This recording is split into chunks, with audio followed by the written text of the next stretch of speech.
The knock shattered the silence like a champagne cork in a funeral home.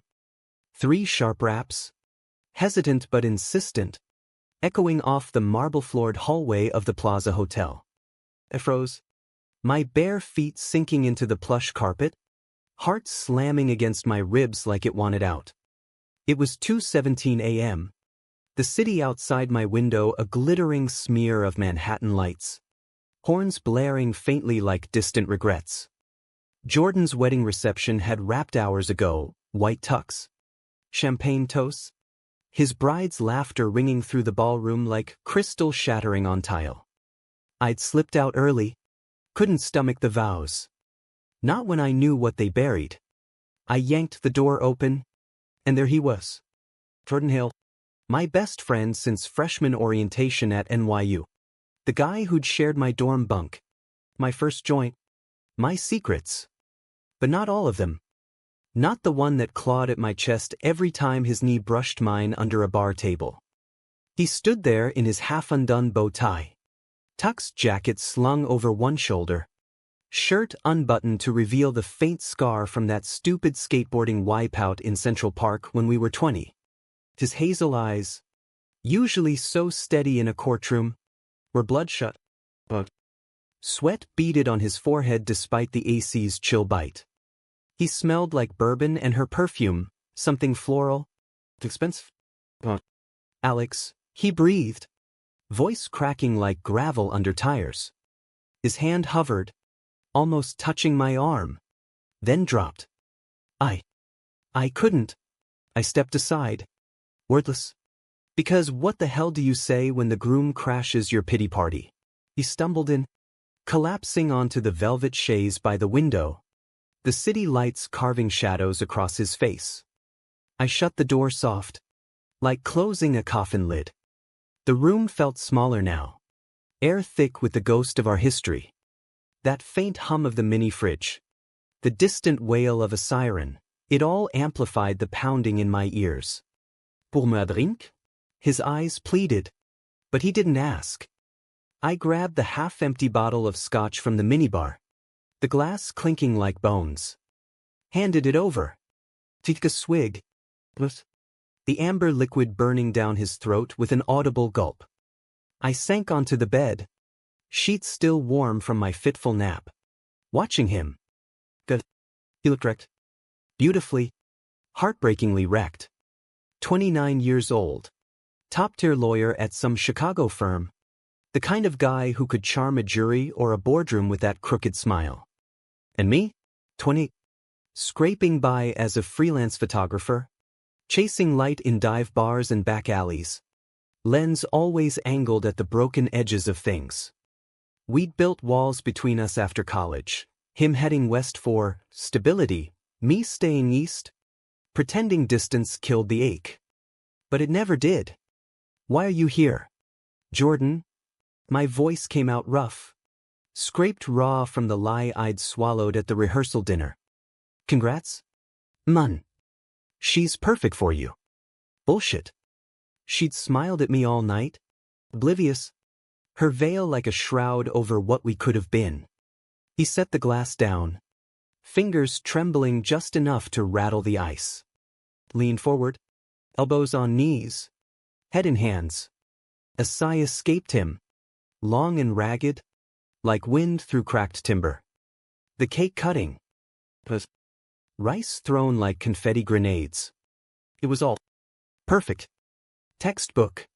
He lifted his head, eyes locking on mine, and there was that spark, the one we'd doused with beer and bad decisions. But when the band played Wonderwall and everyone was dancing, I looked across the room. You were gone. And it hit me, Alex, like a freight train. I can't do this. My pulse thrummed in my temples, hot and insistent.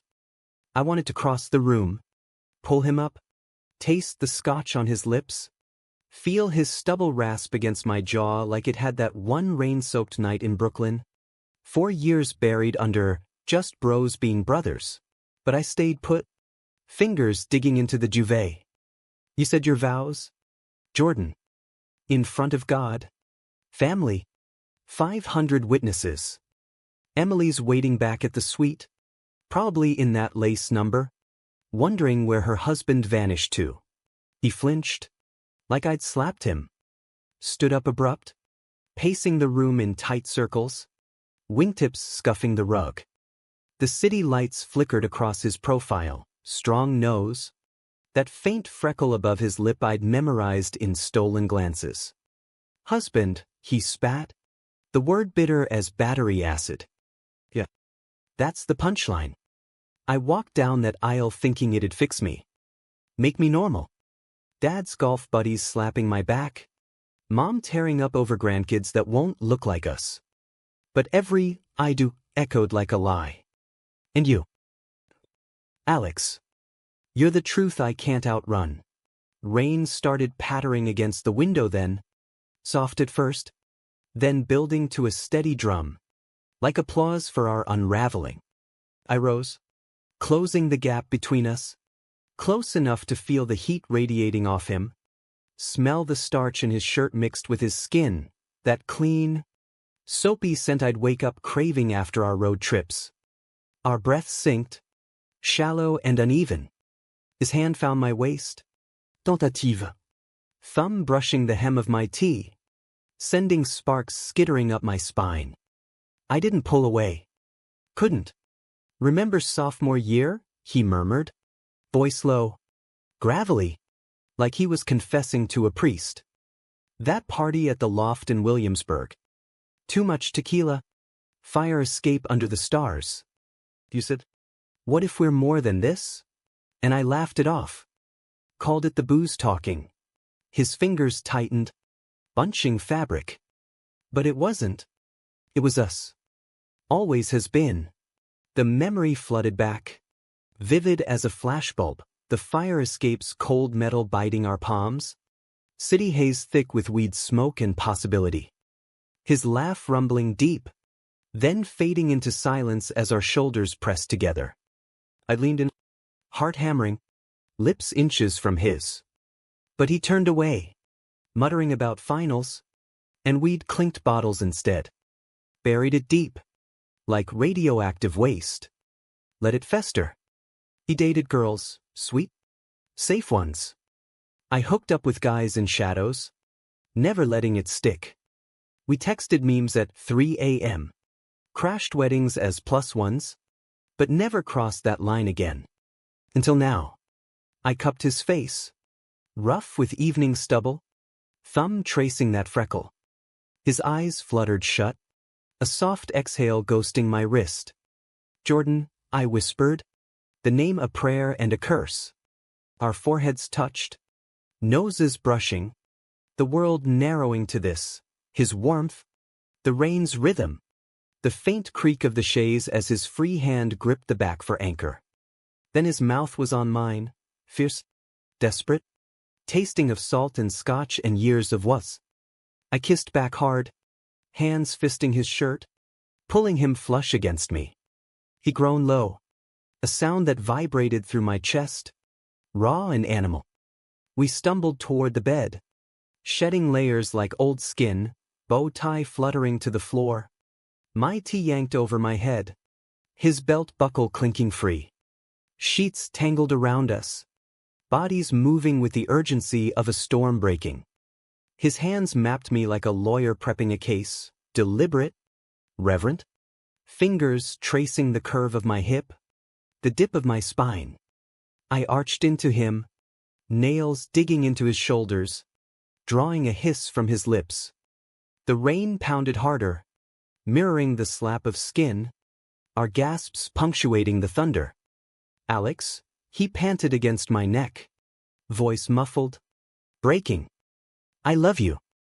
Always have. The words hung there, heavy as lead, as we crested together, waves crashing, world blurring into white-hot release. We lay spent, limbs entwined, his head on my chest, heartbeat syncing with mine. The storm eased to a drizzle, city sounds creeping back, a car alarm whooping, laughter from the street below. Reality seeped in like damp through cracks. His ring glinted on the nightstand, Mocking us. Emily. The marriage. The life he'd built on sand. He shifted, propping on an elbow, eyes searching mine in the dim glow. What now? Horrible. The lawyer stripped bare. I traced his jaw, memorizing the line of it. You go back. Tell her the truth. Not all of it, not yet. But enough to start unraveling the lie. My throat tightened, words scraping out. And me? I'll be here. Shooting weddings, dodging feelings. But when you're ready, we dig it all up. No more burying. He nodded, slow, a tear slipping free to soak the pillow. Pressed a kiss to my palm, lingering. No more running. Stood then, dressing with mechanical grace. Each button a small surrender. At the door, he paused, hand on the knob. Sunrise in an hour. Meet me on the roof? One last toast to the ghosts. I did. We stood there as dawn bled pink across the skyline. Champagne flutes clinking soft. He left for her, for the mess he'd made. But as the elevator dinged, carrying him away, I felt it, not the old ache, but something fiercer. The kind that demands you face the wreckage, sift through it for gold. Months later, his text lit my phone at midnight, divorce papers signed. Chicago's too cold without you. Pack your lens. We're starting over. No secrets. I smiled into the dark, rain tapping the window like applause. Everything we'd buried? It bloomed now. Wild and unapologetic. And damn, it was beautiful.